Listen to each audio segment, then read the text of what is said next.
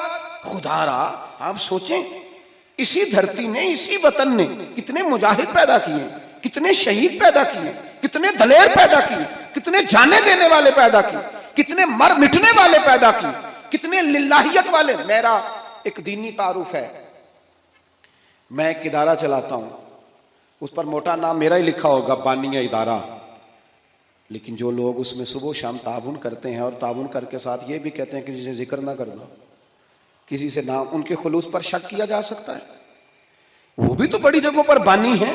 اس محفل میں بڑا اسٹیج مجھے دیا گیا ہے, فوٹو میری آ رہی اور ویڈیو میری بن رہی ہے, پر جن بچوں نے کتنی دوپہر سے لے کر یہاں کام شروع کیا, پوسٹر لگائے, پسینے ان کے وجود سے بہے, جیبوں سے پیسے خرچ کیے.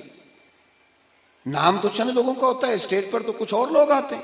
کیا ان کے خلوص میں شک کیا جا سکتا ہے؟ ان کے دلوں میں محبت کے جذبات موجود تھے, تو یہ سارا کام کیا. خدا را تھوڑا تھوڑا نا نفرتوں کو بھولیں, تھوڑا تھوڑا مزاجوں میں محبت لائیں, تھوڑا تھوڑا مسکرانا شروع کریں, تھوڑا سا اپنی زندگی میں اچھائیوں کو سوچنا شروع کریں, تھوڑا سا مثبت ہو جائیں, تھوڑا سا نا تھوڑی سی مہربانی کریں, تھوڑا سا غور کریں. کسی شخص نے حضرت عمر سے کہا تھا, اپنی بیوی کی شکایت کی تھی, تو آپ فرمانے لگے خدا کے بندے تیرا گھر سنبھالتی ہے, تیرے بچوں کو پالتی ہے, تو گھر نہیں ہوتا تیری عزت کی محافظ بنتی ہے, چل اگر کچھ غلطیاں کرتی ہیں تو بھی اللہ کی رضا کے لیے معاف کرنا, تو بھی تھوڑا درگزر کا لہجہ اختیار کر. حضرت ابو مسعود انصاری رضی اللہ تعالیٰ عنہ اپنے غلام کو مار رہے تھے, اچانک محبوب آ گئے. حضور نے فرمایا کیوں سختی کر رہا ہے؟ یا رسول اللہ بڑا ہی معاف کرتا ہوں, بڑا ہی معاف کرتا ہوں, آخر کتنا کو کروں؟ تو حضور فرمانے لگے گن کے اگر کرنا ہے تو میرے کہنے پہ 70 دفعہ تو کرنا دل میں. اور ایک صحابی سے حضور نے یوں بھی فرمایا پتہ ہے تیرا رب تجھے کتنا معاف کرتا ہے, پتہ ہے رب تجھے کتنا معاف کرتا ہے, تو اللہ کے بندوں کو معاف کرنے کو تیار نہیں.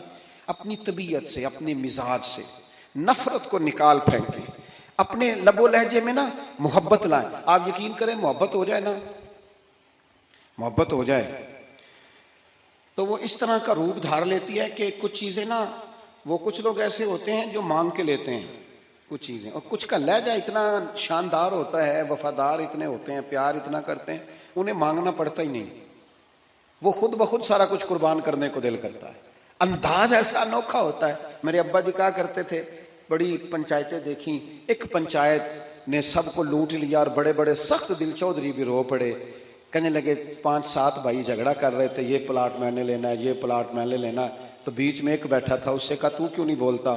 کہنے لگا جی جو مرضی ان کو دے دیں, یہ ماں باپ میرے حصے میں آنے چاہیے, ان کی خدمت میں نے کرنی ہے, جو مرضی. اور ایک نوجوان کی میرے ساتھ بات ہوئی, آپ یقین کریں, چلیں چند کتابیں پڑھنے کا مجھے بھی موقع ملا اور کچھ دنیا دیکھنے کا مجھے بھی موقع ملا. میں نے اپنے وطن کے سارے کونے دیکھے, ملک سے باہر بھی اللہ نے کچھ موقع دیے. ایک دفعہ ایک نوجوان سے میں نے کہا والدین آپ کے ساتھ رہتے ہیں؟ کہنے لگا نہیں جی. آپ کی توجہ ہے میری بات پر؟ مجھے اتنا مزہ آیا اس کی بات کا. کبھی کبھی بڑے آدمی کی بات پر بھی بندہ نہیں روتا, ان پڑھ آدمی تھا, وہ میں رو پڑا. مجھے میرا اس گھر سے تعلق تھا, تو وہ تھوڑے تھوڑے سب بھائی الگ الگ ہوئے, تو مجھے کسی نے بتایا والدین اس کے ساتھ گئے. تو میں نے اس سے کہا والدین کے ساتھ رہتے؟ کہنے لگا نہیں جی. میں نے کہا والدین آپ کے ساتھ رہتے ہیں؟ کہتے نہیں, میں والدین کے ساتھ رہتا ہوں, مجھے ابا جی نے رکھا ہوا ہے, ابا نے مجھے رکھا, میں کون ہوتا ہوں ان کو رکھوں, وہ تو بڑے ہیں, انہوں نے مجھے رکھا ہوا ہے, میرے بچے رکھ لیے, ان کی مہربانی. میں لہجہ ہی اور ہو گیا, کوئی رنگ ہی اور تھا بات کا. اور میرے بھائی یہ جو محبت آپ دیکھیں نا, ایک یہودی بچہ میرے رسول کی بارگاہ میں آتا اور حضور کی خدمت کرتا, یہودی تھا, نہ باپ آتا ہے, نہ بھائی آتے ہیں, نہ چچا آتا ہے, بخاری میں اس کا ذکر موجود, آتا اور محبت کرتا, خالی نوکری کرتا, بیمار ہو گیا, قربان جائیں, اللہ کے رسول تیمارداری کرنے چلے گئے اور حضور اس کے سرانے جا کے بیٹھ گئے. وہ یہودی اس بات پر ہی بڑا حیران تھا کہ مجھ غریب کے گھر محبوب آ گئے, اور پھر حضور اس کے گھر جا کے گویا کنواں پیاسے کے پاس چلا گیا, گھر جا کے حضور سرانے بیٹھ کر فرمانے لگے چل پڑھنا کلمہ, پڑھنا کلمہ. یہ اس کی محبت تھی, وہ صرف محبت کرتا. وہ تو بچہ تھا, اظہار بھی نہیں کر سکتا تھا, وہ صرف پیار کرتا. لفظوں کا جامہ نہیں پہناتا تھا وہ اپنے معاملات، وہ اپنے عمل سے محبوب سے محبت کرتا، حضور علیہ الصلوۃ والسلام سے پیار کرتا، اور عمر بھی چھوٹی تھی ابھی، عشق لگا سی کھیڈاں کھیڈ دی نوں تے کھیڈاں بھل گئیاں، کجل پایا سی یار دے ویکھنے نوں، پھر وہ یاد وچ روندیاں ہی ڈل گئیاں، حیدر شاہ اس گلی کدے نہ رلدی پر ہن تے رلدی میں رل گئیاں۔ محبوب فرمانے لگے کلمہ پڑھ لے۔ اس نے اپنے باپ کی طرف دیکھا، ابا جی کیا کہتے ہیں؟ تو والد کہنے لگے پتر جیسے کریم فرماتے ہیں ویسے ہی کر لے۔ اس نے کلمہ پڑھنا شروع کر دیا، اور محبوب وہاں سے اٹھے اور یہ کہتے ہوئے اٹھے کہ شکر ہے اللہ نے اسے دوزخ سے نجات عطا فرما دی، جہنم سے بچ گیا۔ کس بنیاد پر بچ گیا؟ کون سی چیز حضور کو اس کے گھر لے گئی؟ وہ اس کی محبت ہے نا نبی پاک سے، وہ اس کا پیار ہے نا حضور کے ساتھ، وہ وارفتگی، وہ شوق، وہ درد۔ 2-4 دن کے بعد ایک صحابی نے حضور کی زیارت کی، غریب آدمی تھے، اسے ظاہری طور پر نہ چہرہ انور پر کچھ نکاحت نظر آئی۔ عرض کرنے لگے حضور میرے ماں باپ قربان، میں چہرے پر کچھ کمزوری ظاہری طور پہ دیکھ رہا ہوں۔ تو حضور فرمانے لگے 4-5 دن بیت گئے، سوائے کھجور پانی کے میں نے کچھ کھایا نہیں۔ صرف میٹھا ہی کھانا سنت نہیں، فاقہ کرنا بھی سنت ہے۔ میں نے کچھ دنوں سے کھایا نہیں۔ اس کے ظاہری اثرات ظاہری طور پر کچھ تمہیں دکھائی دے رہے ہیں۔ دوڑے گئے، گھر والوں سے پوچھا کچھ ہے کھانے کے لیے؟ انہوں نے کہا کچھ نہیں ہے۔ جو اپنے گھر تھے قریب رشتہ داروں کے، پڑوسیوں کے، ہمسایوں سے، ان سے پوچھا تمہارے پاس ہے کچھ کھانے کو؟ انہوں نے کہا کچھ نہیں۔ اب یہاں بھی رکے نہیں، یہ محبت ہے نا، یہ شوق پیدا کرتی، یہ محبت ہے نا، یہ بندے کے اندر جذبات پیدا کرتی، یہ محبت ہے، عدم سے لائی ہے ہستی میں آرزو رسول، اور دیکھو کہاں کہاں لیے پھرتی ہے جستجو رسول۔ یہاں بس نہیں کی، پیار خالص ہے نا۔ ایک یہودی کے باغ میں گئے، اسے کہنے لگے مزدوری ملے گی؟ کہنے لگا ہے تو صحیح پر مشکل بڑی ہے۔ فرمایا کیا مشکل ہے؟ کہنے لگا گرمی سخت ہے، پانی کنویں کا نیچے چلا گیا ہے، وہ نکال کے درختوں کو سیراب کرنا ہے، اور کام مشکل ہے، گرمی بڑی سخت ہے، کر لو گے؟ فرمانے لگے ضرور کروں گا۔ اجرت کیا دے گا؟ کہنے لگا ایک پانی کا ڈول نکالو گے تو ایک کھجور ملے گی۔ انہوں نے اپنی چادر بچھا لی، ایک پانی کا ڈول نکالتے، بڑا گہرا پانی تھا، سخت پسینہ آتا، محنت کے بعد ہاتھوں پہ چھالے پڑ گئے، ایک کھجور ایک ڈول پر ملتی، تینوں لب دیاں آپ گواچے تے سانو اپنی خبر نہ کوئی، ساتھوں تے پارے نی ککھ گلیاں دے، سانو تے آخ دے لوگ شدائی، ننگ نموس دا ساڑ کے چولا، اساں گل پہنے ہیں تاج گدائی، او سجنا اپنا آپ گوایا ہے تاں یار نے چاتی پائی۔ فرماتے ہیں وہ میں نہ کھجوریں نکالتا رہا، ایک ایک کھجور، جب میری چادر پر میرے کپڑے پر کچھ کھجوریں جمع ہو گئیں تو میں نے سمیٹا، سینے سے لگائیں، خرامہ خرامہ حضور کی بارگاہ میں پہنچا۔ کریم مسجد نبوی شریف میں تشریف فرما تھے۔ یہ کوئی بہت قیمتی چیزیں بظاہر نہیں ہیں، میری بات کو سمجھیے، یہ کچھ سونے چاندی کا گفٹ نہیں ہے، لیکن اس کے پیچھے جو درد ہے، اس کے پیچھے جو محبت ہے، اس کے پیچھے جو خلوص ہے، اس کے پیچھے جو وارفتگی ہے، جو شوق ہے، یہی دین کو مطلوب ہے، یہی دین کا مقصود ہے، یہی مومن کو تازہ دم رکھتا ہے، اسی سے اندر درد پیدا ہوتا ہے، اور یہی چیز ہے جو انسان کو منزل کی طرف لے کر کے جاتی ہے۔ ہم نا باتوں کی حد تک عاشق رہ گئے ہیں۔ عشق کا اظہار نہ شعروں سے ہوتا ہے، نہ باتوں سے ہوتا ہے، نہ نعروں سے ہوتا ہے، نہ جلسوں سے ہوتا ہے۔ وہ تو رات کو تنہائی میں بیٹھ کے اپنے دل سے پوچھ پیار کتنا ہے، وہ تو پوچھ اپنی آنکھوں سے کہ یہ کہاں کہاں روتی ہیں تو محبت میں کیوں نہیں روتی۔ یہ تو خالص قلبی کیفیت اور قلبی واردات کا نام ہے۔ وہ کھجوریں لے کر حضور کی بارگاہ عالی مرتبت میں حاضر ہوئے، کریم چٹائی پہ بیٹھے تھے، زمین پر تشریف فرما۔ کھجوریں جب حضور کے سامنے رکھی تو محبوب نے یوں نظر اٹھائی، تیری ایک نظر کا کمال ہے اور میری زندگی کا سوال ہے۔ وہ کھجوریں محبوب نے ایک اٹھائی اور کھجور کو پہلے منہ میں رکھا، اور پھر ان کے سارے وجود کو پسینے میں شرابور دیکھا، ہاتھوں کے چھالے دیکھے، تو حضور فرمانے لگے اتنی گرمی میں اتنی محنت، اس موسم میں اتنی مشقت، اتنا بوجھ، پر میں کس چیز نے تجھے مجبور کیا یہ کام کرنے پر؟ آخر کوئی جذبہ تو پیچھے ہوگا۔ دفعہ بچے روتے ہوتے ہیں, کئی دفعہ ماں باپ بیمار ہوتے ہیں, کئی دفعہ بہنوں کی شادی کرنی ہوتی ہے, کئی بار گھر میں کوئی بیمار ہوتا ہے, کوئی جذبہ ہوتا ہے نا جو بندے کو لے جاتا ہے. اور بھائی کس چیز نے مجبور کیا؟ غریب آدمی تھے, سادے بندے تھے, گھٹنے زمین پہ رکھے تو رو پڑے, کہنے لگے یا رسول اللہ کوئی نہیں مجبور کر سکتا, ہمیں تو آپ کی محبت نے مجبور کیا ہے. یہ محبت ہے جو لے گئی, یہ محبت ہے. حضرت عمر بن جموح 4 بیٹے لے کے میدان احد میں آئے تھے, 4 بیٹوں سمیت. کل کمائی انسان کی اولاد ہوتی ہے, اور خود ان کی ٹانگ ایک تھوڑی چھوٹی تھی, لنگڑا کے چلتے تھے. 4 بیٹوں کو حضور کی بارگاہ میں پیش کر کے تھوڑی دیر کے بعد خود بھی جنگ کا لباس پہن کے آ گئے. تو محبوب فرمانے لگے آپ کے تو 4 پتر آ گئے ہیں, تو آپ نے کیوں لباس پہن لیا ہے؟ تو عرض کرنے لگے حضور لنگڑے جنت میں نہیں جائیں گے, حضور میری طرح کے لوگ نہیں جائیں گے. فرمایا کیوں نہیں؟ کہا حضور پھر مجھے بھی قبول فرمائے. یہ محبتیں تھیں, یہ خلوص تھا. میں آپ سے عرض کروں, آج تک امت مسلمہ میں جو زندگی ہے, جو توانائی ہے, اور امت کی نبض جو چل رہی ہے, اس کی جو غذا ہے وہ رسول اللہ کی محبت ہے. اگر محبت مصطفیٰ قریب نہ ہو, ہم نے ایسے بزرگوں کے تذکرے پڑھے جنہوں نے ایک وقت دن میں روٹی کھائی اور سارا دن رسول اللہ کا دین پڑھایا, ایک وقت کھانا کھایا اور صبح و شام جد و جہد کی. کس چیز نے؟ حضور کی محبت نے, نبی پاک کی غلامی نے اس کام لگا. آج نا ایک تو میڈیا کا زور, تبصروں کی شدت, اور ویڈیو میں الجھے ہوئے لوگ, اور پتہ نہیں کیا کیا دیکھتے, کیا کیا سنتے, کس کس قسم کی چیزوں کو دیکھتے اور دلوں کو سخت کرتے لوگ. وہ جو محبت کے سوتے تھے وہ تھوڑے سے کمزور پڑ رہے ہیں. ایک تو رات کو نا ہر صورت کچھ درود و سلام پڑھ کے سویا کرو, ہر صورت نا محبوب کی ایک نعت سن کے سویا کرو اپنے دل. اور یہ معاملات تنہائی میں کرو, تنہائی میں اپنے لہجے میں کچھ چیزیں ایسی پیدا کرو. آپ خود اپنے آپ کو دیکھو, انسان سب سے بڑا خود گواہ ہوتا ہے کہ میں کہیں سخت تو نہیں ہو گیا, کہیں میرا رویہ تلخ تو نہیں ہو گیا, کہیں کسی مقام پر میں کسی تکبر کا شکار تو نہیں ہو گیا. اپنے آپ سے خود بات کریں, اپنے آپ کو ٹٹولیں اپنے آپ. حضرت عبداللہ ابن سلام رضی اللہ تعالیٰ عنہ بڑے عالم صحابی ہیں اور صاحب حیثیت تھے, گھر میں بیٹے بھی تھے, غلام بھی تھے. پھر بھی ایک دن لکڑیوں کا گٹھا سر پہ رکھ کے نا گزر رہے تھے رستے سے.